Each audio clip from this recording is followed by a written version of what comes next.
Ladies and gentlemen, season 2, episode 4, episode 37. I can't believe we made it this far still. Listen, we still are on YouTube. They haven't taken us down yet. John Guarnieri looks a lot handsomer in this video. Yeah, today. He looks way better today. Because he's not here. Yeah, because he's not here. Ladies and gentlemen, please welcome from solo projects and many other things like Asking Alexander, our friend Mr. Danny Worsnop. Last minute, by the way. Very last minute.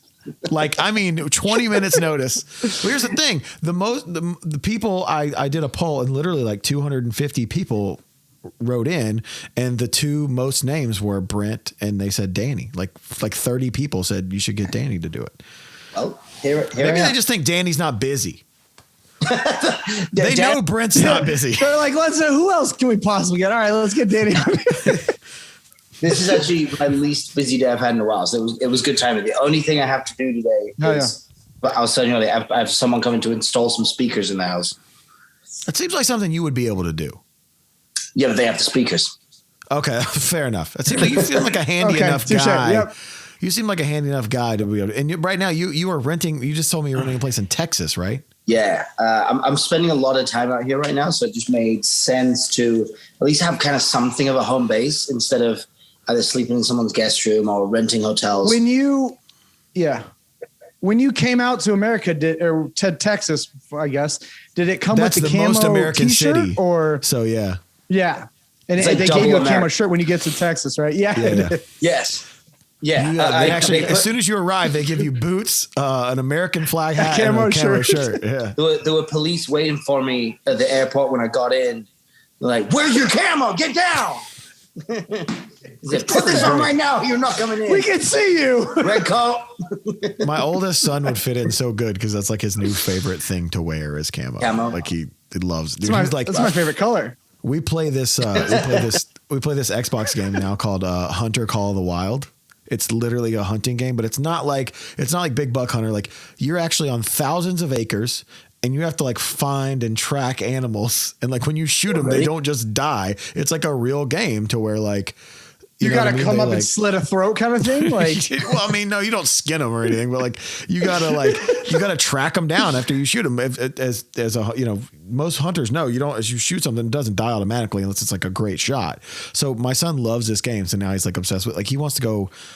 I don't know if you guys know this about me. So like I fish almost every day when I'm home, but I have never gone hunting. As many guns as I own, as much as I love guns and I'm a redneck, I have never been able to bring myself to kill an animal like that. But it's looking like I'm going to have to because my son is super into it.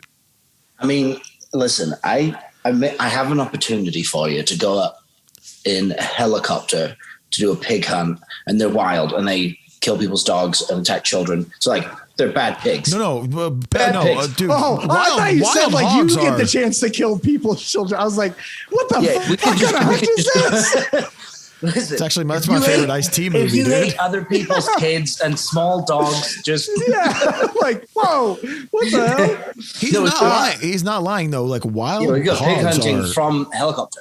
So dude, well, you lost me a helicopter. I'm not getting a helicopter, but you go out, but you have to go out with Ted Nugent. Like you're Alec Ted Nugent. Dude, feral hogs are. I don't know if you guys have those in Arizona, Paul, but like wild hogs they will kill you. Oh yeah, they're. And by the way, on all fours, they're like 5 feet tall. Miss me with that. Yeah, dude, they are massive. It is like a scary. My dad told me about it. He would go hunting in Arkansas all the time and they would do hogs. And it's like, dude, when those things start charging at you, he's like, that's the scariest moment of your life. Oh, I'm sure. I was about to start a tour in Australia a while back, and I got asked to go on a pig hunt, but it was just with a knife. But nope, absolutely not. And they're like, yeah, you just get a knife, and then we kill them that way. And I'll fucking do that at a farm.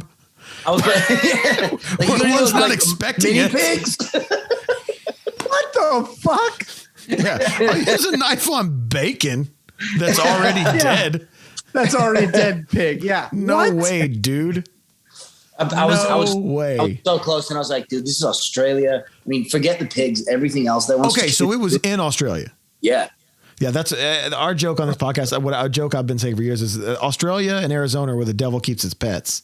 Yeah. The two like, A's, I was dude. like, I'm going to be going through the bush. I'm going to get bitten by a snake or a spider or something. I'm going to get out of commission.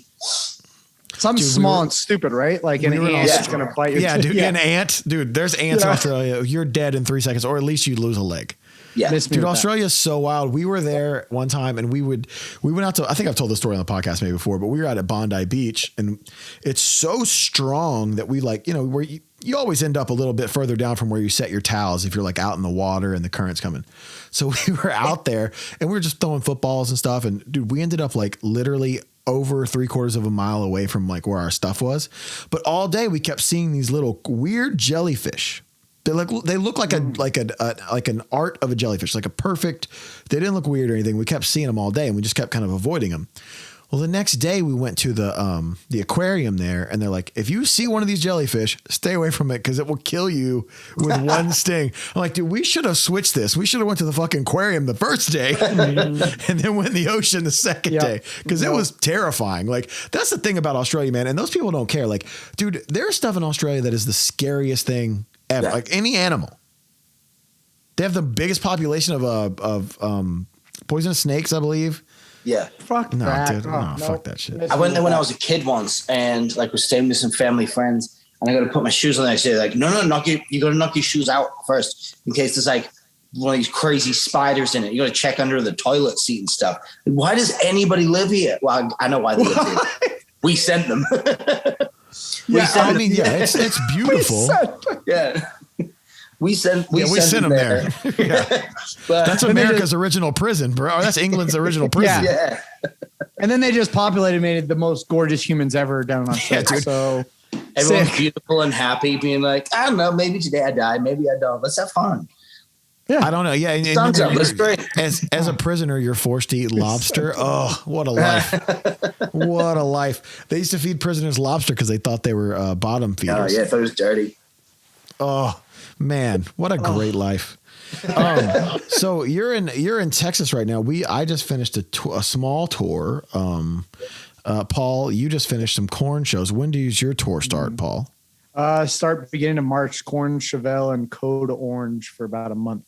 Code Orange, dude. And then I do Lamb of God and Megadeth right after that for about a month and a half. Oh, so you're just on tour forever. Doesn't Chevelle feel a little out of place in that lineup? It's crazy to me because I'm like, man, Chevelle's been around for a while, and I feel like they don't tour that much, right? Like, well, they're very picky about the tours they want to do. I'll tell you this, and this is not like I'm not like telling lies outside of school. And like I worked for Chevelle, by the way, in case anybody was wondering. I actually guitar tech for Chevelle. It's a favor one time, and they won't tour with us. Why? I was gonna ask that. Why they won't has do Chevelle and Shinedown never toured? We have. 2010 was the last time. It'll never happen again. They don't, for some reason, they don't want to tour with it. I don't know if it's our fans or what. I know they want to tour with Avenged Sevenfold either. They won't do it. That's so weird. That is so weird. Like, I don't know if it's our fan, like if they got like a bad vibe from our fans, which is weird because I feel like our fans are very accepting. Yeah, your fans are awesome. Weird. I don't know. But yeah, that's a fun fact. They won't. So yeah, I don't know how they're going to fit on that bill either. Like if they don't want to tour with us, they don't want to tour with Avenged Sevenfold. I don't know. Maybe with Korn. Yeah. But Korn? Really? Korn's fans seem a little bit would be rougher than our fans, like on a band that maybe they kind of know or don't know. You know what I mean? Like their main support, obviously, right? Yep. Okay. I figured that. Danny, when do you go back on tour? We were supposed to go to Europe in rehearsals and start in 10 days from today. And we would start in Ukraine, then go into Russia. So that's not happening. Sorry, I was going to say, here comes the catch right here. I hope you guys got that helicopter and those guns that you were going to use to go hog hunting. Yeah, that's a weird vibe over there right now, right? Yeah, and then we were into Germany and then the UK, and Germany's still locked down. So it just reached a point where it was literally yesterday that we got the call, and it was just like, hey, this is just not going to happen. Sorry, guys. So we're going out in, I think, late spring. Okay. A late-ish spring. Is that announced yet or no? No, not yet. Okay. We just announced it right here, ladies and gentlemen. Well, I mean, Who are you bringing out, and are you coming to Brazil? Yeah, right. Oh, every question. Why not come Brazil? Why you no come to Brazil? Brazil #1. Here's the flag. Yeah. We went to Brazil. We played in Rio, and it wasn't that great. The country was amazing, but our show wasn't. Oh, so you got to go back, obviously. No, we do too, dude. That's a story. I think I've maybe talked about this on the podcast too. Our first time in Brazil, dude, wasn't until 2016. Oh, really? Whole time, never gone right. And we get off the plane and it feels like, you obviously, Danny, you tour a lot and you're in a band. So you realize like there's still a couple places in the world where you can feel like a rock star, right? Like Russia, South America, you get off the plane and there's fans at the airport. It feels crazy. So we got there, fans at the air, you got to duck down to get in your hotel. Like, it was cool. So Chris Lightcap, our monitor engineer, who has been with us longer than Eric Bass. Chris Lightcap has been here a year, but he got here a year before Eric did. So our monitor engineer, I won't play a show without him. Yeah. I can have a backup guitar tech. I will not play a show without Chris. He had something happened. I think he had a death in the family, or one of his daughters was born at this time. And so we go over there, and his tech at the time, this guy Mark, was there and filled in for him. So we're playing this huge festival in Brazil. It's our first time there. We're very excited. Fans are excited. We get up to the stage 5 minutes before we're supposed to go on. And you can just see the sheer panic in the crew's face that like something has gone horribly wrong. Something is not right. Which is the best thing to see as an artist, right? Yeah. By the way, one time in like 2008, we were getting ready to walk on stage, and there was this awful buzz on my ear, and I kept going, "Hey, what is that? What is that?" And the intro's rolling, and then Hoogie just yells, "Everything's fucked," and then just runs away. Which is what you want to see from your guitar tech. Yeah. He was doing both. He was doing through the roof. Yeah. This is going to be a great show, guys. So Eric and I both screamed it and then ran off. Eric and I both were like, okay.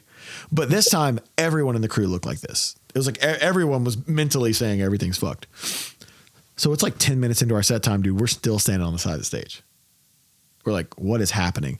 They're like, guys, we're just going to have to go there. We're already cutting songs. We only had like a 45-minute set. We were in a good slot, but we had like 45 minutes set. Dude, we ended up walking on stage playing 4 songs. In my mix, I had the bottom snare mic. Nice. And the bass DI. That's the only thing I had in my mix. That was it. And I think Brent said he had the click track and maybe my acoustic guitar. Which I only played on one song. And so I'm looking over, everyone's panicking the whole time. There's 50,000 Brazilian kids in the front row going, we can't hear you. We can't hear you. Well, they couldn't hear you either. Dude, our front of house guy walks back after the show and goes, we're like obviously in the worst mood ever, right? And he's like, great show, guys. And we're like, and he was being serious. Where were you? We had to go to where's the place with all the delicious meats? I always forget it's in South America. Where's the not Portugal? You're looking at me like I should know just because I'm in Argentina. Portugal's in Europe. Argentina. Peru? Yeah. No, we had to go to Argentina. Okay. Danny got it. So we went to Argentina the next day, played that show. It went slightly better, but we fired our front of house guy after that. We're like, dude, any guy who walks back and is like with confidence is like, great show. And there's literally kids going, and we're like so mad, dude. So yeah, I'm with you. How bad was your show? There just wasn't that many people. It was very much like, I think everyone in the audience was just the like 30 some people who comment Brazil on every single post. They all showed up though. They are those flag Brazil people. They all had flags. More than one. But that's all of them. Yeah, man, we should go back together because we owe Brazil and South America a show. We've been saying that now for 5 years because it's just like I haven't been in about 10. Yeah, it was so bad, man. It was like, but we didn't, Shinedown we didn't tour Europe until Sound of Madness. Yeah. So we're 7 years. That's so crazy. 6 years into the career before we went over there on the Us and Them tour in 2005, we did Rock am Ring, Rock am Park, and just one London show. Yeah. It was actually, you know what? It was actually 2006 because our London show, we played the Old Astoria in London, one of my favorite places. And it was Alter Bridge, Biff Naked, and us. And it was on June 6th, 2006. So 666 was the first time we ever played London. Probably why all of our London shows go so well now. Speaking of Europe and stuff, we may have something to talk about. We can't talk about that right now, but it's a thing. Okay. It's a thing that may happen. We'll see. Danny, okay, so hold on, Danny, how long have you been living in the U.S.? I've been here for 15 years. How much do you regret it? You were what, 16? How much do I regret it? Absolutely zero. Okay. Absolutely zero. And I'm 32 now, which means in 2 years, it will have been half of my life was spent here. Wow. Yeah. You love America. Yeah. I am the most American Englishman, I think, since about 1773. Yeah. He's more American than Paul, I think. Yeah. Oh, I don't doubt that at all. Yeah. So, all right. We'll talk about some other stuff soon, but a bunch of people sending questions because as soon as I said that Danny was coming on, because their dreams came true and Danny came on. There's some I can't read, but. No, you can't. Go ahead. Brazil. Actually, hey, Danny, from Emily, when are you coming to Brazil? No, I'm just kidding. I wouldn't be surprised. There was one that Danny and I were talking about. It's a personal life question. I'm not going to ask that one. How do you look back on previous albums, and does the heavy material still interest you? It doesn't really, no. And I know it's the last thing people want to hear, but it just doesn't. I think and all of us really started out just loving rock and roll music, and that's what kind of made us want to do this. And I think in the beginning we put ourselves in a real tight box because it was a niche that we could fit into right away and expand in. And over time we just kind of, moved out and got closer to where we want to be. And through that distanced ourselves from kind of all that heavy stuff. But it's also at the same time, and those records, as appreciative as I am of them, they were written as like a 17-year-old who was all angsty and had a bunch of thorns in his ass. And they just don't really carry the same meaning to me anymore. I also had no idea songs. So that as a lyricist now and a writer, I listen to them and I cringe. Yeah, I do the same thing when I listen to older stuff. Yeah. Okay, so here, this goes for both Zach and you. What were some bands that inspired you guys back then to write? And what are some of the bands that inspire you guys now to write that's major difference? I don't know if there's that much difference. I mean, it's mostly the same bands. Like I listen to a lot of Bon Jovi and Aerosmith and you are so American. It's crazy. It's just all Bruce Springsteen. DC, bro. I listen to Bruce Springsteen and nothing else. yeah, that's it. I don't know. For me, like I the same way. Like I loved Aerosmith growing up. I loved Bon Jovi, but I was I was a blues kid. So for me, I listened to a lot of blues stuff. But as I got older, the same thing, right? Like we get the thing all the time. Like, why don't you guys make a record like Sound of Madness? Or why don't you guys make a record? Like the truth is kind of what Danny said. When you made those records, you were a different person. Listen, I'm always going to be an angry person. I talked to my wife about this the other day. You live in Memphis, yeah. Shut the fuck up, Paul. My youngest son has like this crazy authoritarian problem, right? Like he doesn't like being told what to do, and he gets like these spells of anger. And I'm like, she's like, yeah, I don't know where he gets that from. I'm like, listen, I'm going to be an angry person forever, right? Like I'm 5'8". I didn't get to be an NBA player. I got a lot of shit to be mad about, right? I was bullied my whole life, but it's like, it's so weird. People look at you and go, well, you have such a great life and you got money and you got, you have this family. This doesn't matter. I think it's something that's deep in you. And it's something I struggle with it every day. But at the same time, now when I write, I don't want to write about those things. Like, I think Daddy can relate to this too. Like people ask us all the time, like all the bands we came up with, right? Like that when we came out 2002, 2003, they're like, almost all those bands are gone. Why do you think that is? And I'm like, our band made an assessment in the very beginning to write songs about that we think are pliable and that can bend around what anyone in their life is going through, no matter how old or young they are, right? And the bands that came up with us wrote songs about getting their dick sucked. You know what I mean? And partying Also and all this the shit. Yeah, at the time. But listen, those people grow up and have kids and they don't want their kids to listen to songs about getting their dick sucked. You sure? You know what I mean? So it's like, I just feel like, yeah, and not now, like I listen to Jackson Brown and James Taylor and, like all the, songwriters, so, John Prine, so I think it's different, I agree with Danny, it's just you, when you come up, you're a different person than where you are now. And, listen, I'll say this about Asking Alexandria. I was a fan from the jump when all the heavy stuff came out, but, I think they've hit their stride in these last 3 records. I think they made the best rock and roll record last year, period. And I'm not just saying that because you're on the podcast. You guys did what we do. And I think that's why people are taking to this record so well, is because you guys went in as a band, all 5 of you, all 5 of you made a record all together. You all played on it. You didn't replace drums. It's definitely more of an, they evolved into more of an adult band. Like they said, 17-year-old kids, they evolved. I think that goes to the same thing you were saying, Zach, with the bands you came up with and the bands we came up with. A lot of them have disappeared. Most of the ones who are still going are, they've either not grown at all or they're like hanging on by a thread. And it's easy for fans of ours, respectively, to be like, why don't you make an album like those old ones? Like, well, those bands are still making albums like that, and that's where they are.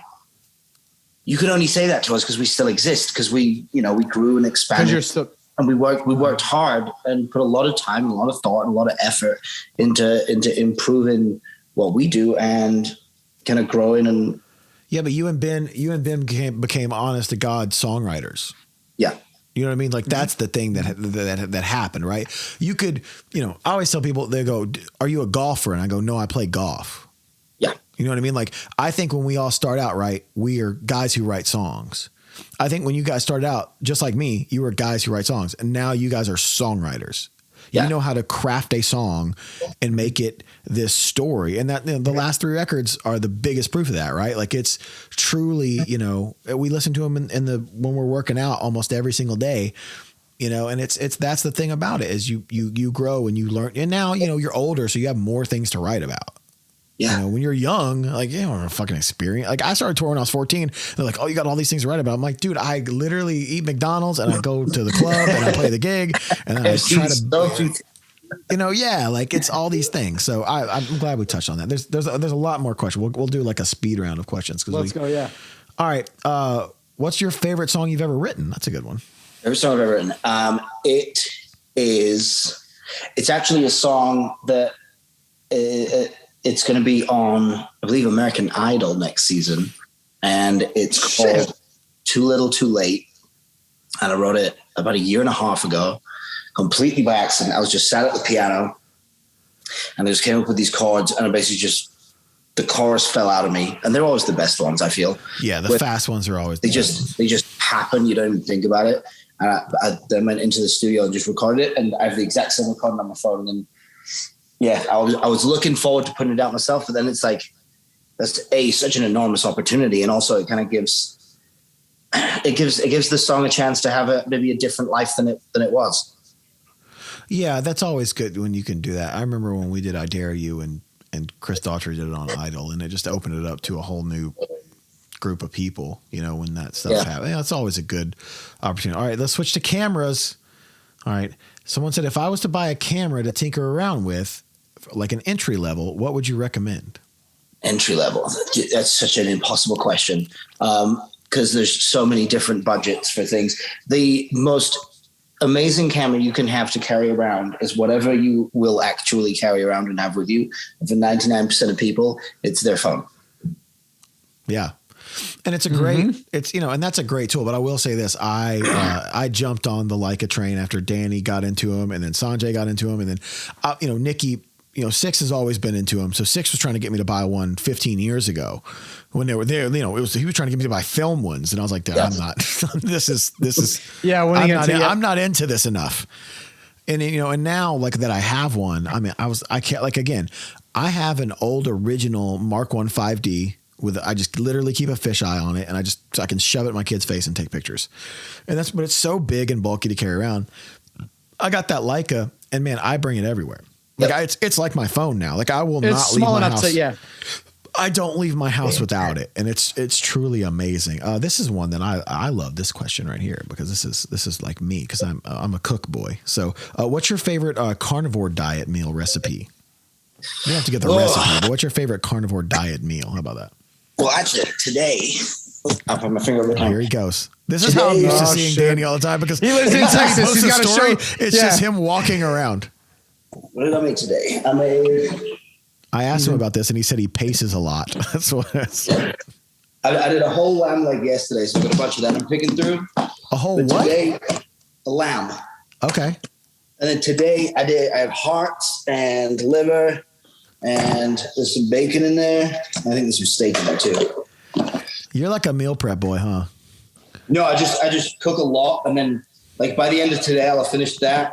And then this is just to kind of just have a bite. I've never been able to do that. I've never been able to like be the guy who like gets stuff ready and then just heats it up. Like I got to cook fresh every day. I don't know if it's the camo, but Danny's looking yoked right now. I was about to say, dude. Like he's looking like a bulky boy. Bro, like titties he's up, looking dude. husky. Yeah, damn, dog. Yeah, dude. It's the camo. Send me all your old leather jackets, bro. I know they don't fit no more. I've been picking some stuff up. Damn, this motherfucker was hanging out with this motherfucker from the titties up was hanging out with 50 Cent, dude, during the Super Dance. Yeah, 100%. Jacked up. Dude, people kept talking about 50, bro. And I was like, man, I kept like being like, oh, bro, 50 looks like $1.50. I'm like, motherfucker, none of y'all look the same as y'all did when that song came out either, bro. No, but it's also for his age and like the amount of just shit he does now. Like when he came down, I was like, he's looking pretty fucking good for his age. By the way, he's bulky. He's not like that wasn't fat. He's just, dude. That was his arms are fucking huge, dude. His pecs were like, dude. He had some big C's, bro. Yeah, that man had a big C. He was in the high 30s of C's. Literally, I was super because the memes that came out of just him being upside down were amazing. Oh, I saw the benchmark. I was loving it. When they showed the center video board from upside down. All right, let's see. How about this? Zach Myers collects shoes and guitars. Do you have any collections? Souls. Yeah, souls. Apparently, right now, rental houses. No, I am very much a minimalist. I have like 10 t-shirts, 2 pairs of shoes. I think I have like 2 pairs of pants, a couple jackets. Like I have like 2 cameras, and then most of the time I rotate guitars out. So I think I only have like 5 or 6 guitars right now. Have you always been that way? Yeah, I think most of it stemmed from I got my first house about 2011. So we'd already been here for 4 years and literally just living out of the RV or a tour bus. And then anytime off, we'd either like go on vacation somewhere or just go stay somewhere with friends. Or it was like we didn't have anywhere to put anything. And then I stayed at that first house for about a year, and then I moved again, and then that was about a year. The similarities between Danny Worsnop and Brent Smith are fascinating, right? To say the least. Yep, you said it. Brent Smith. I'd never met anyone like it until I think it was the first Shinedown tour. It was still when I was literally living out of a backpack. Like I could fit, minus obviously instruments, I could fit everything I owned into one backpack, and that's how I travel around. That is Brent Smith. Like Brent owns a large Toomey suitcase, and he has a Toomey bag that his iPad is in with and whatever won't fit in his suitcase. That's what Brent Smith owns, and a cell phone. Yeah, that's all he owns. He lives in hotels. He's homeless still to this day, by choice. But like he has, so, you know, for years and years, right, we would buy Brent gifts. Like, you know, we bought him, the whole band pitched in and bought him this really nice Breitling watch one year, you know, which our joke was like some cleaning lady at a Four Seasons in Biloxi was going to have Loving this watch. that thing. Yeah, she loves it, dude. It's her favorite thing.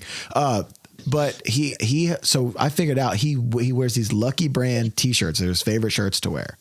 And so like now that's what I buy him once a year. I just go buy like 3 Lucky Brand shirts, and it's the greatest gift you can give him because you can't get him anything because he doesn't have room for it. Where are you gonna put it? Not only that, he's the guy. If he wants something, he'll just buy it. Like the only person more. Here's the thing. Brent is a minimalist in that way of being like homeless and not only having one suitcase. Eric Bass is the most minimalist person I've ever met because this is Eric Bass's tour. This is what he packs for tour. And I think I've talked about this on here before. He brings a medium-sized carry-on size suitcase. It has a matching pair of pants to the pants that he is wearing on the airplane in it.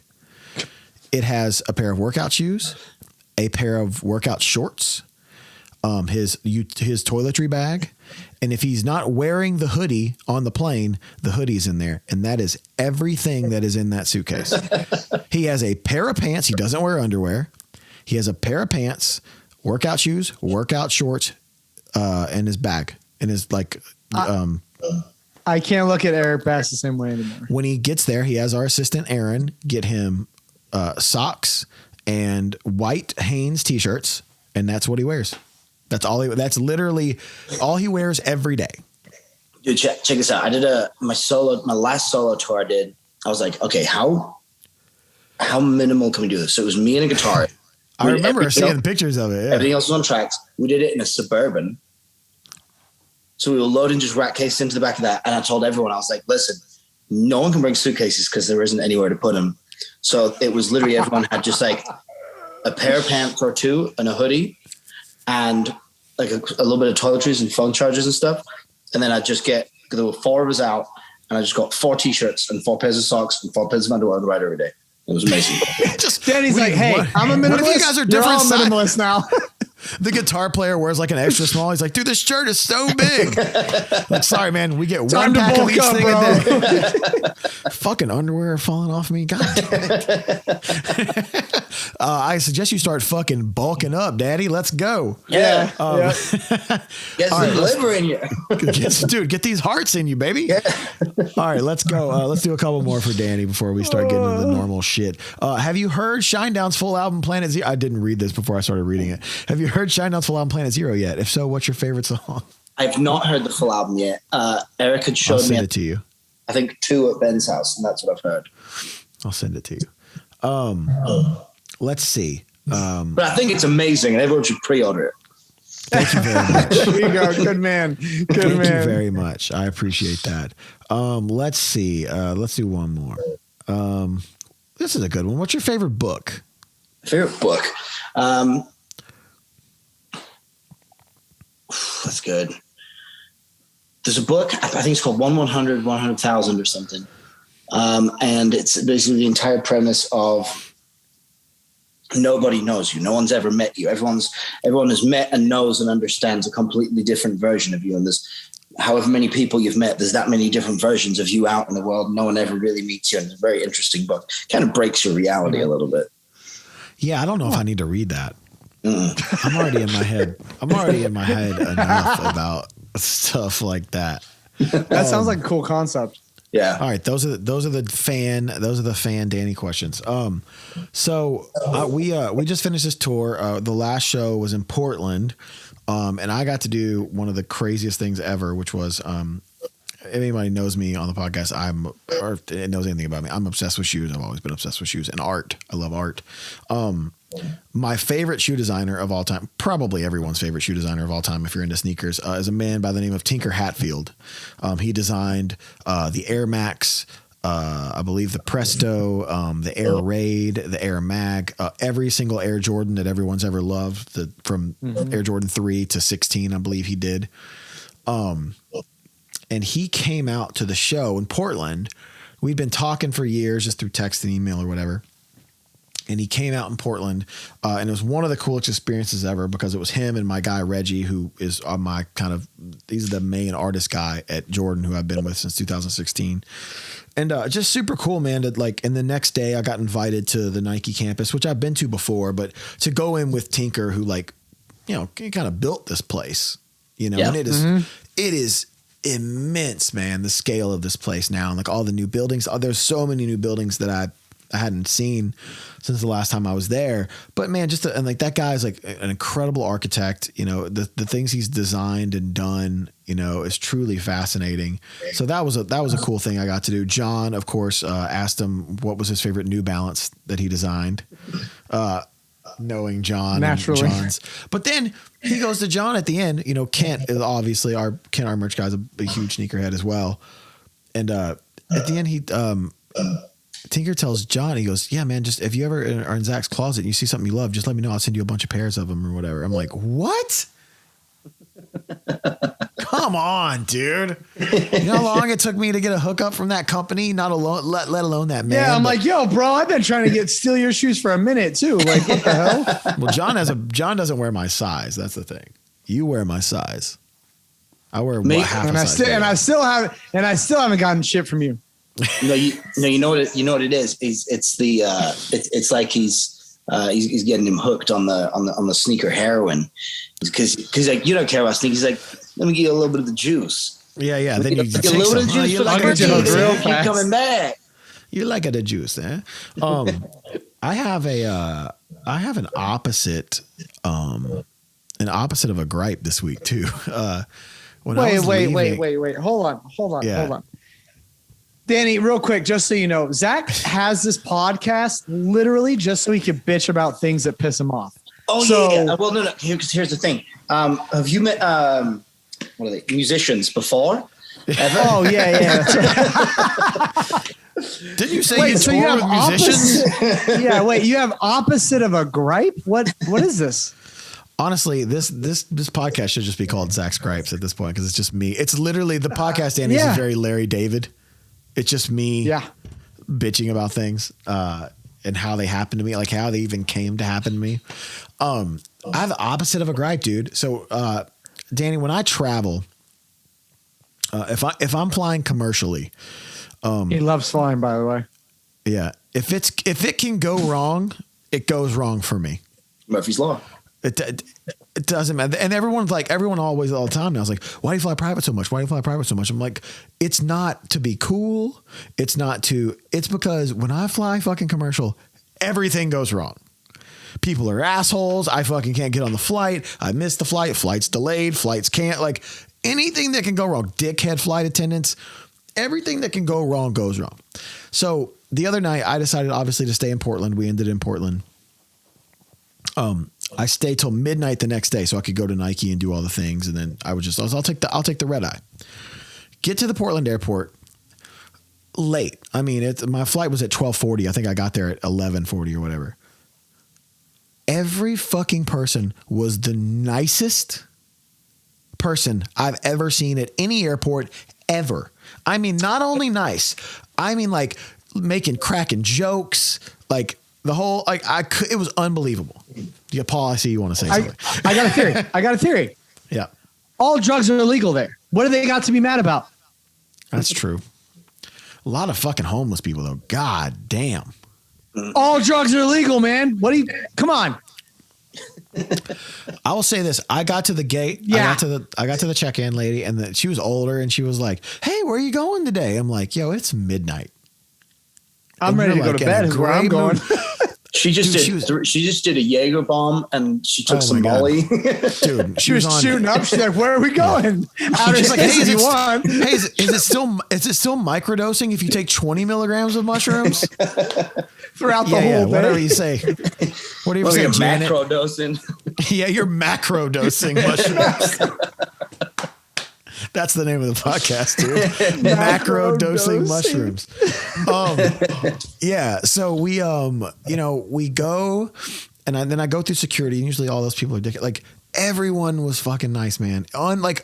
Beyond, the guy was making jokes. He's like, oh, is that for me? One of those things where he's making just a bunch of dad jokes. I just couldn't believe it because as like the last time I saw a TSA agent, I almost murdered him because he fucking screamed at my 5-year-old son for walking through the metal detector with his hands in his pocket.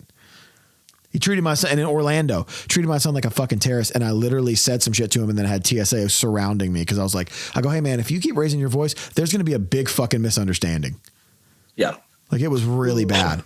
I get strong feelings about TSA. Oh, dude, listen, here's the thing. Paul, you're old enough to remember this. Danny, I don't know if do you remember flying pre 9/11? Yes. Ever? Oh, yeah. Yes, but it wasn't obviously within the US, but yeah. Well, in Europe, you still, dude. That's what I love about England. You could go. I've flown out of European airports to the UK before and never showed anyone my passport or my ID. I don't think get you're on a supposed to plane do that. And gotten on the plane. You're supposed to.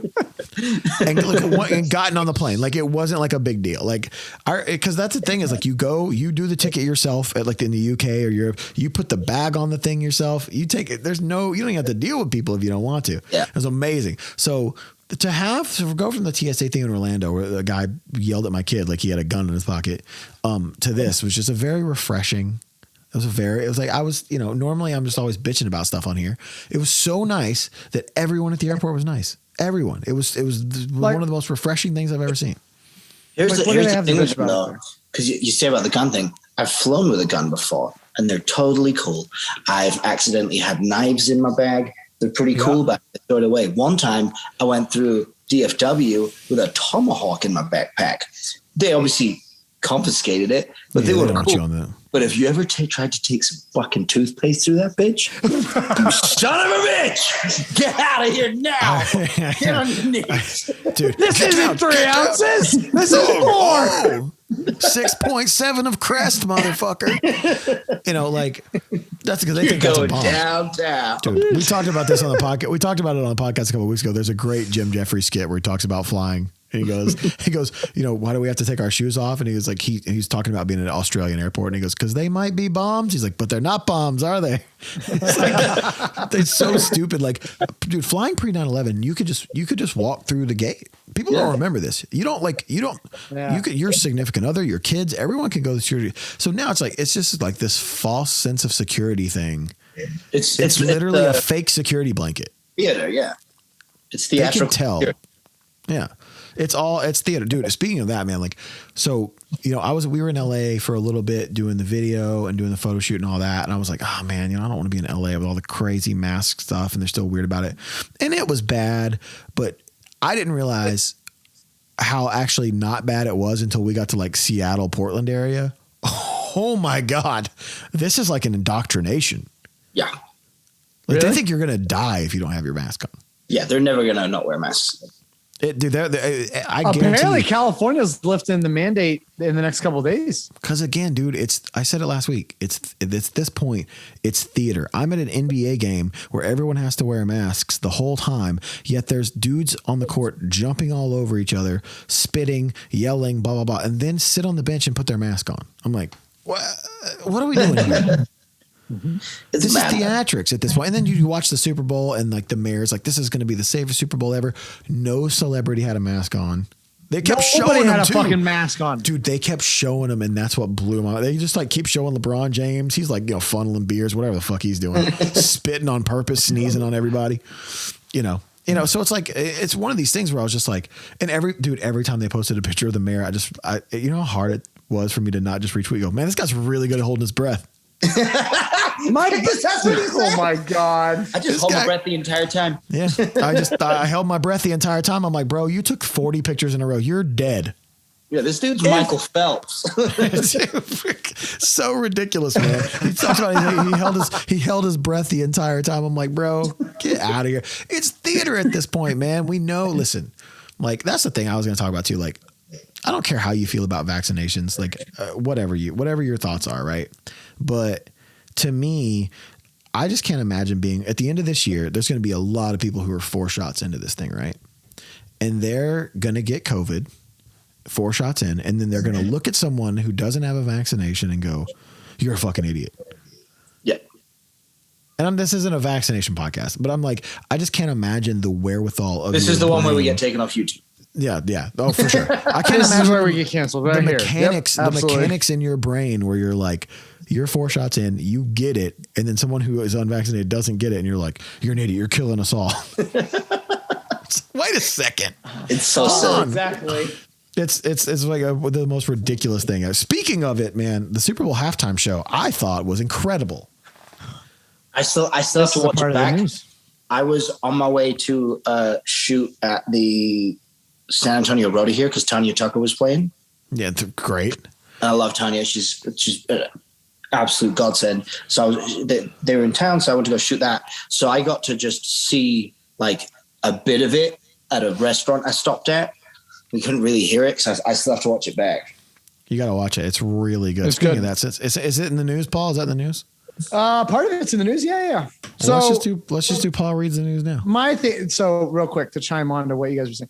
Like if California was so fucking worried about everybody wearing a fucking mask and all this mask mandate, why not just cancel the Super Bowl there, right?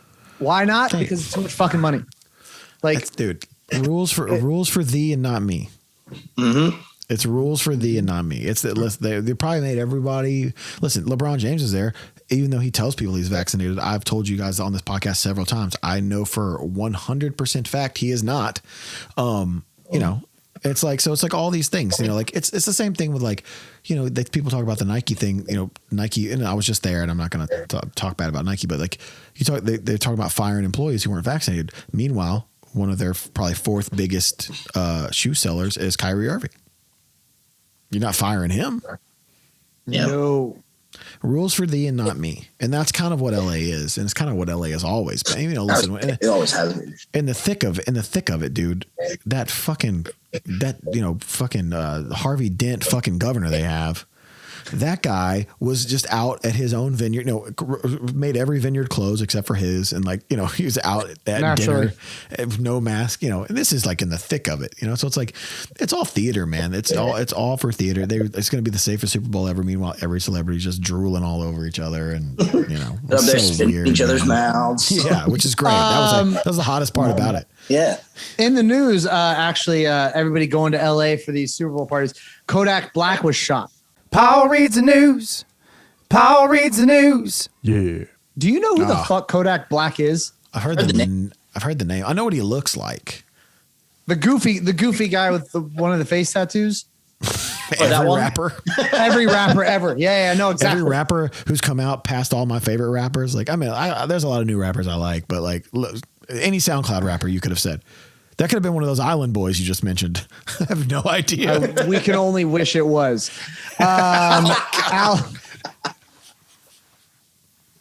Someone's child. I don't care. I wish they weren't. Did you see those kids back to back? There was like one day a viral clip of them telling Jake Paul and his friend how gangster they are, and then the next day it was a clip of his girlfriend beating the shit out of him. Nope, but I'm putting it in my thing to look up. Shut up! I have to look that up now. Oh my god! Smacking the shit out of him in the car. He's like crying. Oh my god! Fantastic. And Danny, are you an MMA guy, or do you like combat sports and stuff? I do like combat sports. I'm a proponent of violence, but I don't follow it intently enough to really know what's going on. It's more so when it's on, I enjoy it. Yeah. Touche. UFC 271 was this last weekend. It went off great. Israel Adesanya retained his title against Robert Whittaker. Alec Baldwin is being sued. Do you remember this, Zach? Yeah, For I know. the How alleged could I not shooting. remember it? Alec Baldwin's being sued by the family Listen, separately. As much as I disagree with 99.999% of Alec Baldwin's political opinions, I don't think he should be sued for that. It's not his fault. Like, You're on you the set think of a that dude's movie. There's loading up and he's like, I'm going to kill this people's motherfucker job. today. Dude, I can guarantee you this dude doesn't go around like Danny and I just shoot guns all the time. Like, he doesn't know what you're supposed to look for in a gun. He's literally a dude who gets paid to read stuff that other people wrote, and he's really good at it, and he's been really good at it for a long time. He's not the gun handler, man. Which He's like, is this thing loaded? I've been on a lot of sets working with firearms, from movies to TV, even to music videos and stuff. Those people are so thorough. So thorough, dude. They do everything for you. And no one's allowed to touch the gun except for the guy handling the gun and the guy and the person he hands it to, which is the actor. So and they show it to they gather everyone together and be like, hey, this is what we're using. It's clear. Everything's good. So I don't understand how that fuck up happened. Dude, they have the guy will have a class before the fire. But of all the people to blame, it's not Alec Baldwin. No, it's the last guy to sue. Come man. on. And like, dude, listen. I think this guy's fucking. I love that he beats the shit out of paparazzi. Don't get me wrong. Like that's I fucking love that because all those dudes need the shit beat out of them. Let's be honest. So I'm okay with that. Like the fact that he just like attacks photographers. Oh my god, I would literally. You know, people watch America's Funniest Home Videos. If you put together a collage of Alec Baldwin, just a compilation of Alec. He gets a fight highlight reel. Dude, if you put together a highlight reel of Alec Baldwin beating the shit out of people trying to take pictures of his kids, I would pay for it. Just like old just Girls a Gone tail Wild of the DVDs. tape. Yeah, dude. Tail of the tape, just Alec Baldwin, all paparazzi. Shout out to Alec Baldwin for beating the shit out of paparazzi. But listen, I disagree with him on politically on a myriad of issues, but like it's not his fault. He doesn't need to get sued. This is just they got to blame somebody. Blame the guy who's got the most money there, right? Oh, well, not even it being a lawsuit. I mean, I feel like that's people really showing their hand and their ulterior motive. Because like, surely, like, wouldn't you like press charges for like I don't know, manslaughter or something like murder? You just want his money. You just want his money.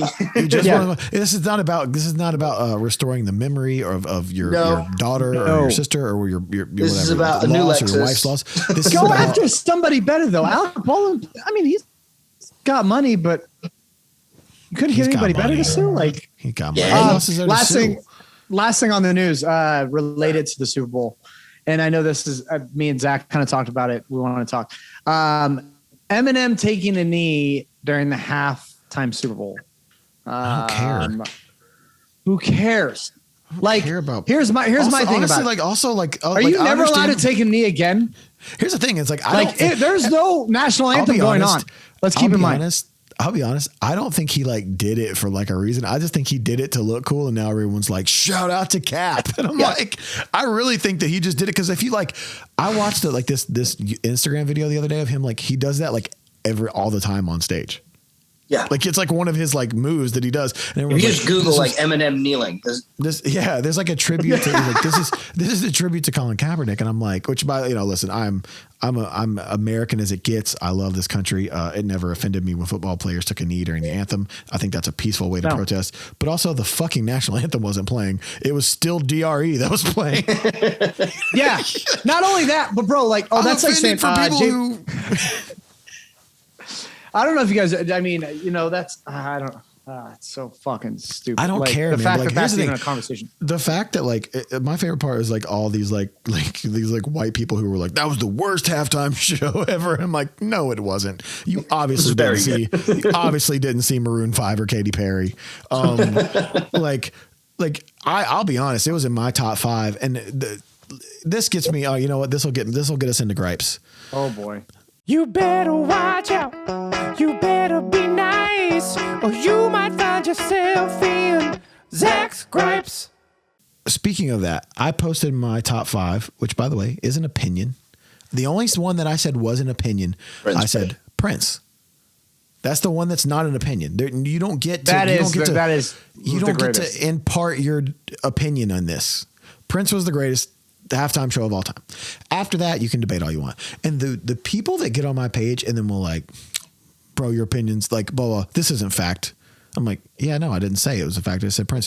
They're like, oh, bro, Bruno Mars. And I'm like, okay, like, what about Bruno Mars? I didn't put him in there. And I probably should have. Honestly, I think either JT's or Prince or Bruno's probably should have been where Paul McCartney's was. But I just felt J-Lo and Shakira's was great too. Here's the thing. There's been a lot of really good. The Aerosmith one. I was at the J-Lo Shakira one. Like I was at the Super Bowl that year. So like I didn't get to see it. And it's full. I was there in the stadium. So like I didn't get to really see it. So it didn't make a lot of sense to me. But dude, just the dumb people that will argue on Facebook with me about any. And then I also said, put this Super Bowl halftime show on a tour and it will sell out every stadium in America.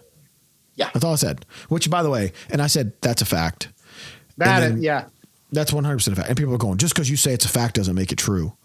I'm like, dude. And then a guy started arguing with me and I go, listen, I said, hey, Jamie, I said, what do you do for a living? All right. Now, what do I do for a living? I think I have a little bit of authority on what would sell out in a stadium and what like, he's just like, oh, way to come at fans, bro. And I'm like, that's my shit there. That's my fucking pet peeve, man. Here's the thing. I feel like I've said What do you this on think? the You're podcast. above everybody else, Zach Smith? Jesus. Dude, you just call me Zach Smith, bro. I almost got Zach Smith to come on here today. Here's the thing. We live in a society, and Danny probably knows this too. I for sure know that he knows it, where you can say something. And if someone like people live, we talked about this before on the podcast, but like people think because they buy a record or they can buy a ticket, they can say whatever the fuck they want to you. And if you reply, then you're the asshole. Yep. That fucking infuriates me. We don't get to say anymore. He gave us 45. Infuriates me.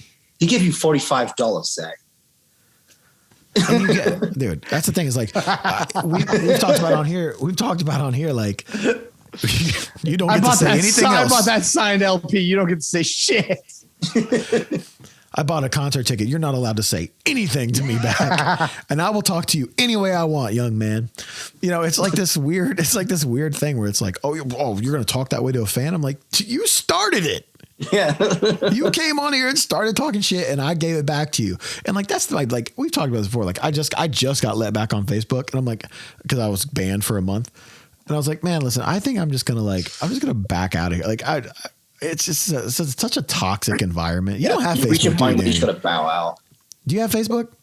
No, I don't have Facebook. I obviously have Instagram, which is the only one I use. And I have all the comments off and everything. And it's purely because this isn't a fucking open forum. I'm sorry. Yeah. I'm not. That's the thing. It's like, here's the thing. Unless I ask for your opinion, like, and I'm here we go.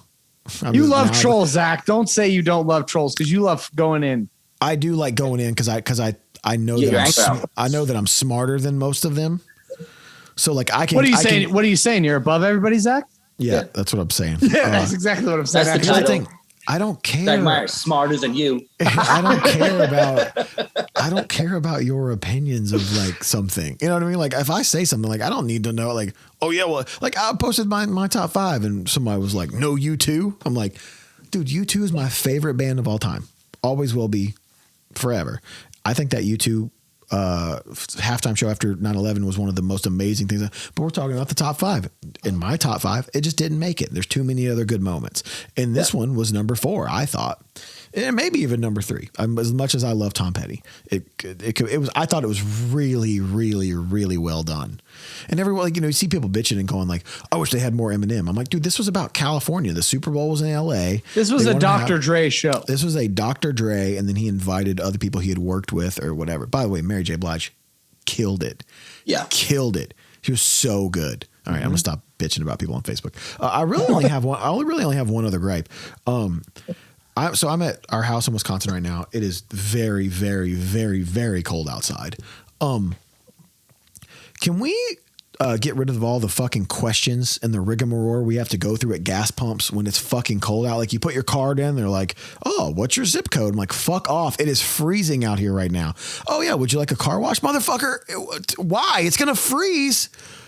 It's 8 degrees outside. Would you like a receipt? I'm like, can I just pay for the fucking gas? I'm ready to get out of here. Are there more questions than there used to be? Because I feel like there are now. Yeah, there's way more questions than there used to be. Would you like a receipt? Would you like a car wash? Zip code? How was your experience today? I can't feel my fucking fingers. I don't know. Would you like to join our rewards club? Our club? Really? Yeah, we'll join the Chevron Club. Yeah, Shell. My whole life. You know what I dreamed of my whole life? You know what? I wish would start a club? The Shell gas station company. This is all this because my wife refused to let me buy her a Tesla. This is all what this is for. I want to get 28 cents off a gas station hot dog that I'm never going to eat. You know, I realize this, like because I live in Memphis and I've never smoked or anything. So it's like, I don't go, like the other day, like my brother, I went into a gas station with my brother. I was like, I never go in gas stations ever because if I'm traveling, I'm on a bus. If I'm driving my car, I'm in a Tesla. I never go in gas stations anymore.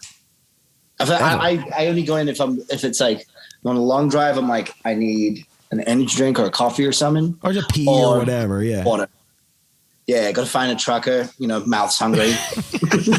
Yep, absolutely. Danny Worsnop, lot lizard, ladies and gentlemen. Yo, that's the thing. Is like I never go in so that's the thing. Is like when they're like, last night I got gas and my wife refuses to let me buy her electric car because she drives up to Wisconsin all the time. She doesn't want to stop a lot, which is fine. But so like last night I go to get gas. It's 8 degrees outside. Wind is blowing. I'm like, dude, this is miserable. I'm like dying out here, and they're like, "Hey, would you like to join the Exxon Mobil Club? What the fuck do I care about this for? What are you possibly going to give me?" Let me ask you this: if I'm buying $70 worth of gas, what do I need from you? Listen, you buy a coffee, you get a free donut, Zach. Okay, Jesus Christ! I don't want no Exxon donut, bro. Give me that Krispy Kreme or give me nothing. All right, before we go into the email, John sent a couple too for us to read. But before we go into the email, I want to talk about this Kanye thing because y'all know me. I'm forever team Kanye West. Oh, I hate him. Wait, which Kanye thing we started with? Any of them. He's a fucking bozo. Let's just go with the last 5 days. Let's just Him go with Super Bowl. Let's just go with all of his Instagram posts that he's posted and deleted within the hour. Like all the stuff about Pete Davidson. Here's the thing, man. Like, again, Paul, you know me. I'm a Kanye boy. Yeah. I love Kanye West. I think Kanye West is a genius. Idiot. I always have. I always will. That's just who I am. But, dude, the posts that he's been posting, like, all the stuff with like he sent a flower truck to her house. A truck full of flowers. A truck full of flowers. My vision is crystal clear. He had like all this stuff on it. Like, here's the thing. That dude's never been more out of his mind. Are you fucking kidding me? If you're Pete Davidson though, are you like laughing at this? You're like, yo, I'm smashing your chick right now. Yes, 100%. And you're still like, I'm gonna smash your chick on all these flowers you sent. Thanks, bro. Like you did the work for me. There's got to be a little fear in there, even just based off like this guy's kind of out of his fucking mind. Yeah, yeah. Like what isn't he capable of right now? That's the thing. And then he posted a thing where like Kim texted him, and he posted a picture of it being like, "There's people are gonna hurt Pete because of this." Like, and then he posted a screen. All the stuff is deleted, by the way. He deletes all of it. But Pete sent him a text that said, as a man, I'd never get in the way of you and your children, and that's a promise. How you guys go about raising your kids. He cut it off, but I'm kind of reading between the lines. I'm pretty sure this is what it says. Your kids is your business and not mine. I do hope that one day I can meet with them and we can all be friends. And then he just, you will never meet my children. Everything's in all caps too. And then he posted a thing today on Instagram that said like, I've come to realize that when people think I type in all caps, that it's because I'm yelling. Yeah, bro. Fucking yeah. That's what that means. That's exactly what that fucking means. This is literally he deleted all the posts and now it's just back to one post. He goes, I've learned that using all caps makes people feel like I'm screaming at them. Yeah, I'm working on my communication. I can benefit from a team and creative professionals, organizers, mobilizers, and community leaders. Thank you everybody for supporting me. I know sharing screenshots was jarring and came off as harassing Kim. I take accountability. I'm still learning in real time.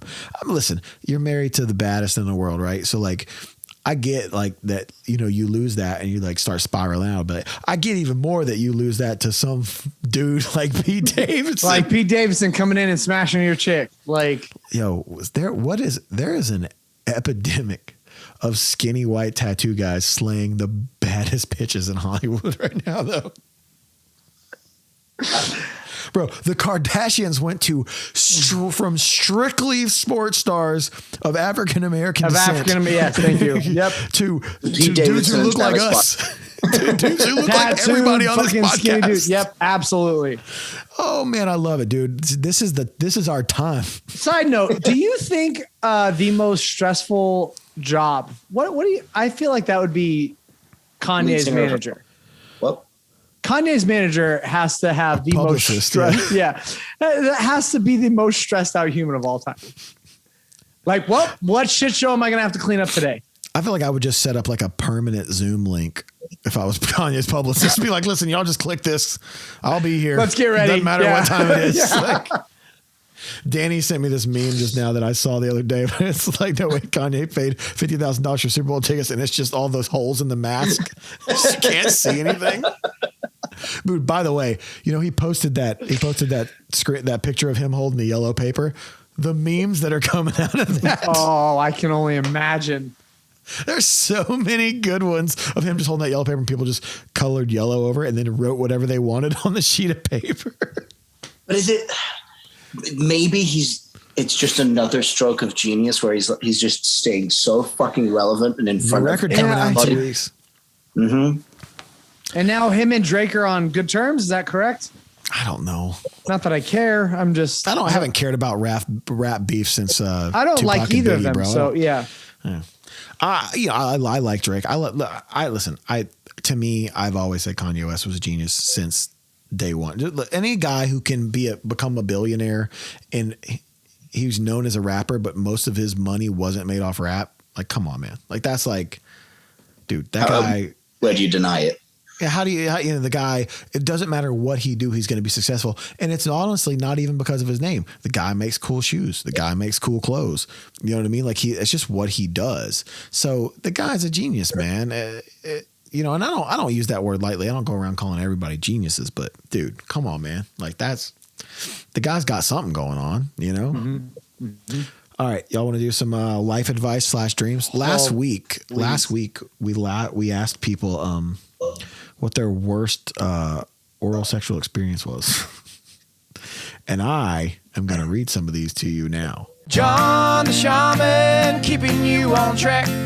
All you gotta do is touch his big old sack of mail. All right. I was 16. This comes from a gentleman.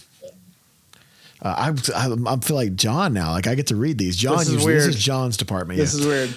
I was 16 and the only place to hook up with this girl one night was my car, which was obviously very dark. So I get ready to insert my dong. This kid was like, when I was 16, but now he's only 17. Like who says that? Kid just turned 16. When I was 16, 3 months ago, so I get ready to insert my dong. What the fuck? And it wouldn't go in. I was like, what the fuck? I said, what the fuck on my own. And then he actually said it. I was like, what the fuck? At the same time, I felt a tickle in my groin area. So I, bar it right away. What is it? What? So I, bar it away with my hand. I'll probably knock it away with hand. And it was a string. She was on her period and I guess forgot to tell me. And I said, I think we're done here. And I haven't talked to her since. Well, you're a pussy. Also, was it oral? I don't know what it was, but dude, here's did we talk about this on the podcast last week? Yes, we did. If you're a man afraid to go down on a girl on her period, you don't know how to go down on a girl. Get your Red Wings, bro. It's not even Red Wings, dude. Nothing you need to fuck with is in there. It's all on the outside. Everything's on the outside, bro. Get in there, dude. Get in there. Get in there. Get dirty. Get dirty. What's going to happen? Dude, you probably, listen, you're 16, you probably got leather seats. You can wipe that off. If you got cloth seats, all right. You've been a baby before. You know what pennies taste like. You've been a baby. You know what pennies taste like. This is a great fill-in for John. Anytime John can't be on the podcast, they think a lot alike. All right, this is from a lady. Well, the worst was no, that's deep. All right. All right. Oh, wow. There's a second part. We'll read the second part.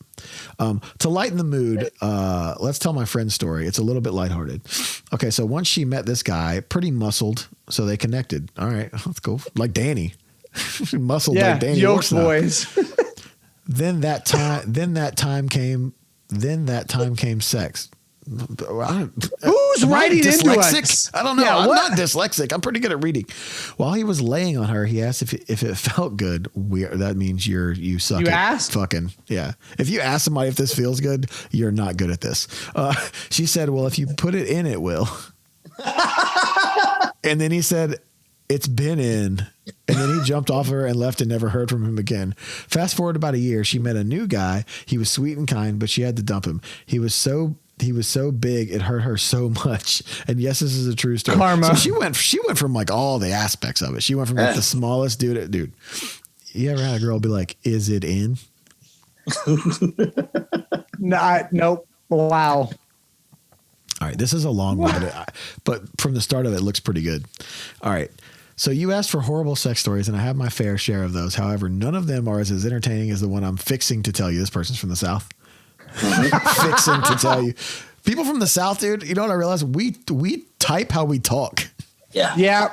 My mom will send my wife text, and my wife's like, I can't even read this because she does like I can't read it. She Like does talk to text, and it just sounds like Ellie Mae Clampett like reading. You know what I mean?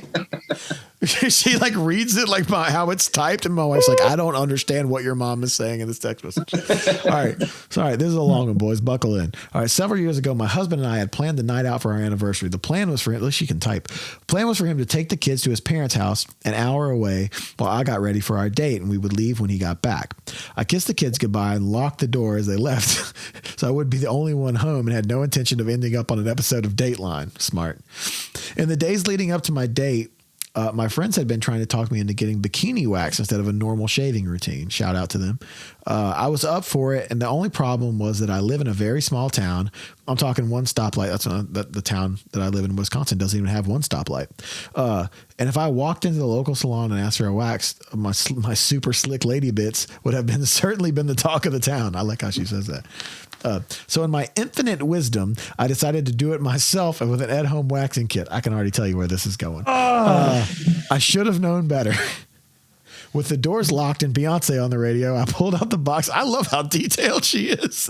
I pulled out the box and dumped its contents on the counter. This particular kit had the wax already on the strip, and you could rub it in between your hands to soften it before you applied it. I assumed the position and got down to business. The first wax strip was in place. Now it was time for the hard part. I counted to 3 and pulled an, oh my God, the pain. I looked down at my field of play in parentheses, fully expecting to see my right labia ripped off. Is there 2 labias? I thought there was. Am I getting a science experiment right now? Whatever. What I saw was much worse. The wax strip had come off, but the wax was still very much attached to my parts.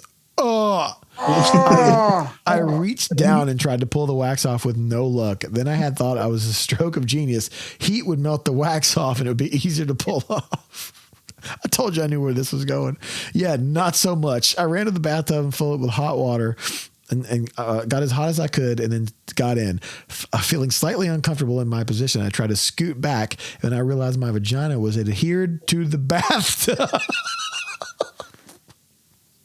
Every time I tried to move, all I could picture was my crotch resembling Stretch Armstrong.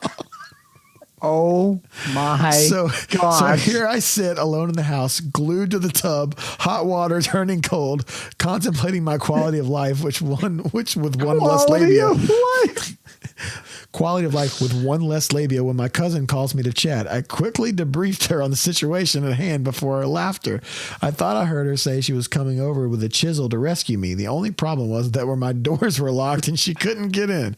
Well, shit, I could never live this one down. Goodbye, dignity. All other options exhausted, I pulled a MacGyver and threw the shampoo bottle at the shower caddy and knocked down my razor. With my razor in hand, began to hack through the wax and Rambo with like a machete until I was free. God damn. All I had wanted to do was surprise my husband with a porn star-like playground, but instead I looked like the shower and Edward Scissorhands and meat. Lesson learned. I hope you guys get much laughter out of this story. We did. Almost said her name. Wow. Hacked away at my parts. Dude, that's a great story. That's a great story. Wow. Here's the thing. I feel like that's something that would happen to me. I feel like I'm that accident prone person that if I tried something like that, that's going down for me. What do you do, Dan? We this is kind of a question. Are you do you shave the whole thing? No, just the bottom. I leave the top hairy. All right. So you clean up around the edge. The penis head. I leave the head hairy. Okay, yeah. Everything else is clean though, like a person. It looks like a muppet on the end of that fucking dick. Looks like a weird popsicle stick man. Yeah, no, I trim it up, keep it nice. No, it's just you like a one guard, no guard, electric. Well, no, I have one of those Manscaped ones. Okay. I don't know what I don't know what number it is that I use. I just leave it on there. We need a Manscaped. Ad sponsorship on here. All right, this is another one. Just because Paul was grossed out by the blood and they said the P word. I'm not saying that because I'm not John. Yeah. Good job. Do any of you three have your white wings or red wings? What's your white wings, bro? What are white? No, I think by 2 and 2, I'm putting white wings together, and it's disgusting. That's going down after you've come. Oh no! She explained it. Is it that? Boning a virgin. Oh no, I don't know. Yeah, I've done that. You never slept with a virgin before? Yeah, no, I have. But going down, what? I think I have. It had nothing to do with what Danny said. I thought the same thing Danny thought. She explained it at the very end. Not that I'm grossed out by going down on a chick when she's on her period, but like Zach said, you don't need to go all the way in. Like you can hang out right on the top and make plenty of fun. Whole acid. Don't whole acid. Whole acid. Whole acid. Yeah. We don't half-ass things. Whatever you want that to mean, guys. Yeah. That can mean. All right, here's another one from a lady. Hi guys, long-time listener. This is my first time emailing in, but here we go. Just a warning, this is a little gross. Oh, great. Love it already. Sick. Danny's already in, dude. I had a guy who I was sleeping with, and we had been out drinking one night. It was a great night, but things could have gone better. When we got back to his, we were both. No one can type, bro. I'm guessing his place Must be from Memphis too. When we got back to his, I'm guessing place, we were both quite drunk and things started happening. I went down on him and I got a little bit too excited and took his dick a bit too far in my mouth. No such thing. I expected just to gag, but I ended up being sick to my stomach just a little bit. Out of embarrassment of being a little too drunk, I scooped it up in my hand and swallowed it back down. He was lovely about it and just went and had a shower and when he got back, I was asleep. He was lovely about me eating my Cheerios. Like, what? She's got to be British. She's too nice. I know someone who shall remain unnamed that learned a kink that way. What's the kink, though? By having a chick throw up on him, and then that's the only way you can finish that. Are they in the band Asking Alexandria? They're not in the band Asking Alexandria, but Zach, you definitely know this person. Is it a girl or a guy? It's a guy. Okay. It'd kind of be hotter if it was a girl, but whatever. All right. John sent some in. Let's read a couple of John's real quick. All right. This is a life advice. All right. I'm a male and cannot talk to females my age, but I can confidently talk to older females. Do you have suggestions? Get after the older ones. Keep talking to older ones, bro. Older one. Yep. That's easy problem solved. We all agree. Talk to an older one. I don't think this isn't a problem. You got a you good don't want anything to do with the I young think, ones I think anyway, you may bro. be dodging a bullet right there. Yeah. You're the chosen one. Mini bullets, dude. You might be dodging an R. Kelly shaped bullet. You don't even really know. Right. All right, what is this? All right, John sent this one in too. All right, back when I first started, I don't know what this is. If this is like life advice or oral sex story, or whatever. I don't know if it's from a lady either. Let me look at the email. Oh no, I don't know what this is. This person sent a bunch of emails in this. Back when I first started consenting to sex. All right. That's a weird What in the fuck? That's a weird placement for that word, for the word consenting. Yeah, okay. When I first started consenting. I started way before that, but this is when I started consenting to it. When I became okay with it. I learned to be all right with it. When I warmed on the idea. I did not know much about sex, especially oral sex. This guy I was having sex with, nothing more. I was just trying to, I'm guessing this is a girl, was just trying sex on to see if I could like it. Wanted to eat me out. I let him. Never had anyone do that before. I wanted to know what it felt like. Was not enjoying it. It actually hurt a bit. And then when he came up, he tried to kiss me and his mouth smelled like pee.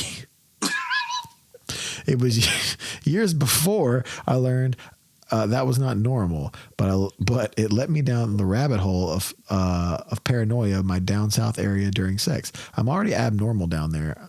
All right. Shout out to you for being different. I do not come and I do not always get wet. Ugh.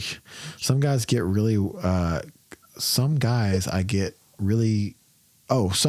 she gets really wet with and others have to work for it. Nothing will make me wet. It is as if my P word, why the fuck do people like typing that goddamn word? It's so gross. It is if my P word has its own mind, then tells me if it likes a guy or not. It does not matter what I think about them, but doggy is almost always makes me wet. I don't know. Was that life advice? Was that, what was that? What just happened? But I hate it because it makes me feel degraded. Plus, when a guy wants to get his D wet, but dick, I don't know why I said D, but not look at the other person. His choice is doggy style. I think this is what is happening. I don't know. So after him, I started thinking of smells. I do lots of bladder and kidney infections. I think this is like an advice thing. I'll say this: guys don't want to fuck you doggy style just because they don't want to see your face. It's not true. That's not true. That's not true, right? Because they will look at your butthole. Danny, what's up, ladies and gentlemen? Ladies and gentlemen, Danny, we want to look at your butthole. You know what? If you had said that with an American accent, it wouldn't have been as funny. Correct. Correct. Perfectly honest. All right. We'll do one more because this is really good. Oh boy. I think this is from a dude. All right. So hold on. I'm getting a text message. All right. Here we go. Can't believe I'm going to tell this story that I've never told anyone in my entire life. And you want to do it on this podcast? Oh boy. This is a lady. Not that, I mean, the 30 people that listen to this are going to be stoked. I don't know. Man. There's 6,000 YouTube on the last episode. 30 people, bro. We have one of the top podcasts in our genre now, kid. What genre is that? John set it up as like movie reviews. Okay. This podcast. We're one of the top movie review podcasts, even though we haven't reviewed a movie yet on this. All right, this is a lady because her email header is a photo of me and her. All right, okay, so one night when I was 19, 20 years old, I was hooking up with this guy I was seeing in the backseat of my car. First and only time we had sex. All right. After we were done and dressed, I dropped him off at his aunt's house, who he was going to visit. There was a hint of a weird taste in my mouth when we kissed goodnight. Slightly metallic. I know where this is going. Pennies? I dismissed the thought of thinking that it must have been bitten the inside of my cheek. Or cheek. Lips or cheek? Cheek. Oh, she bit the inside of her cheek. Okay, I see what it's saying. Yeah. Or something and just didn't remember doing it. When he opened the door and was turning out to get out of the car, the light came on and I thought I caught a glimpse of maybe something on his face that for a second I thought might be blood all around his mouth and chin. But then I thought to myself, nah, no way. That's just the light. It's not, got to be dark in there, right? While I felt a little drippy during the drive home, I figured it was just the after effects of sex. Got in the bathroom and cleaned up when I got home. And this is when I realized at some point during the festivities, I had really gotten my period bad. Heavy flow. Bad is a separate word for the rest of the sentence, by the way, in case you want to know how bad it was. And my thought might be blood on his face was an actual period on his face. This was confirmed when he called me a little later asking me why I hadn't told him that I was a virgin. Apparently his aunt pointed out the blood on his face and hands at the bottom of his shirt when he walked. Just looked like he just committed a murder, dude. Walking in his aunt's house. No. His aunt thinks he's got to like burn clothes or something.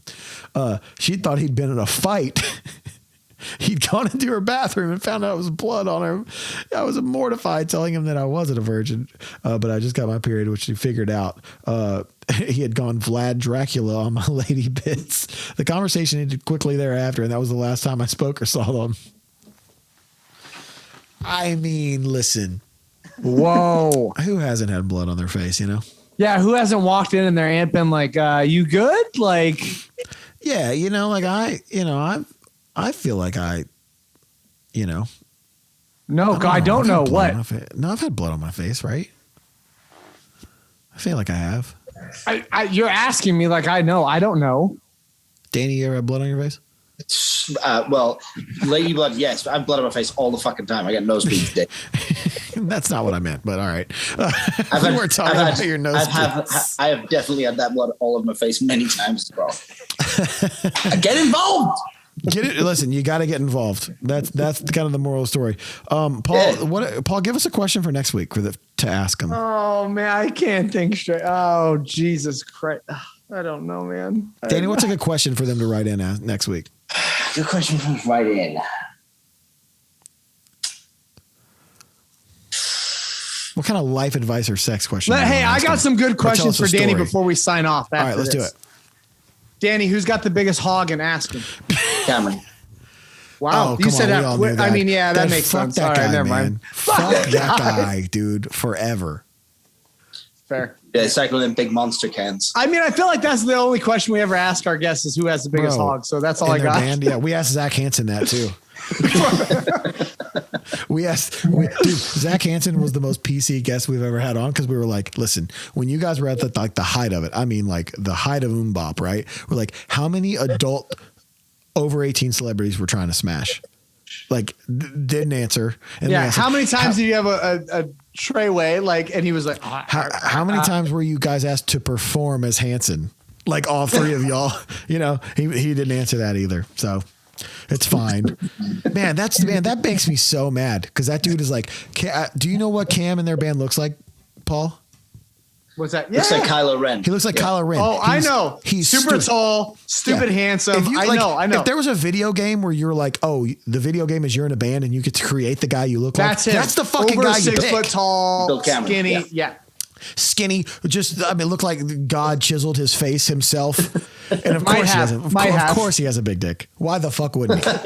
Jesus Christ. Fuck that guy, man. I just saw him. He just came out to the Arizona show. He was just out. He came out. He texted me 30 minutes before doors. Yeah. He goes, hey man, I just saw that you're playing that. I want to come out. I'm like, come on, dude. I got you covered. All right. What other questions do you have for Danny Paul? That was it. Who has the dog and asking? Ladies and gentlemen, please give it up for Danny Worsnop for coming on the show today and being the guest host. The new Asking Alexandria album, See What's on the Inside, is out now. It is one of my favorite It is my favorite rock album that came out last year. Hey, Danny, we're sorry if you lose followers after this podcast. I lose followers all on my own. He does not trust me. Danny's like me. He does not need our help to lose any followers. So if you have any life advice, questions, anything you want to ask us, anything you want to ask Paul, email us at suplifeadvice@gmail.com. Paul, what's the email? suplifeadvice@gmail.com. John was not able to be here this week. We would like to thank once again Danny Worsnop for filling in. He may be a permanent fill-in for one of us now every time we can't go because even his iPad sounds good, ladies and gentlemen. That's I should have a studio set up here in like a week or two. So then you'll be ready to go, dude. I want Danny to just walk around the entire time he's on the podcast. This is how I'm always used to seeing Danny. FaceTimes and everything. Danny FaceTimed me the other night when they were on tour and we were on tour. We were in Savannah, not Savannah, in Augusta, and Bert Kreischer was at the show, and Danny Worsnop goes, "Is Bert still there?" I was like, "Yes." I showed him Bert, and then me and Danny just FaceTime for like 30 minutes on the bus. Yeah. And you know what's funny? Now that we've mentioned this, I think John asked that night on FaceTime who had the biggest hog and Asking Alexandria that night. Sense. And he told me, and I was like, of course it's that guy. That would make sense. That's a bummer, man. Can't be surprised. He doesn't need that. He could have a small one and still get by, dude. Yeah. That's bullshit. Anyway, ladies and gentlemen, once again, thanks to Danny Worsnop for coming on. At Danny Worsnop as his Instagram, and all his comments are turned off, so you don't even need to have that. Just follow him. Anyway, thank you, Danny. Thank you, Paul. We are the Seemingly Unknown Podcast, and obviously this podcast will be called Macro Dosing Mushrooms. And we will see you guys next week. Later, you nerds. Please like and subscribe to the podcast. That's how we keep paying the bills around here that we don't have. So we'll see you soon. Take care, and see you next time.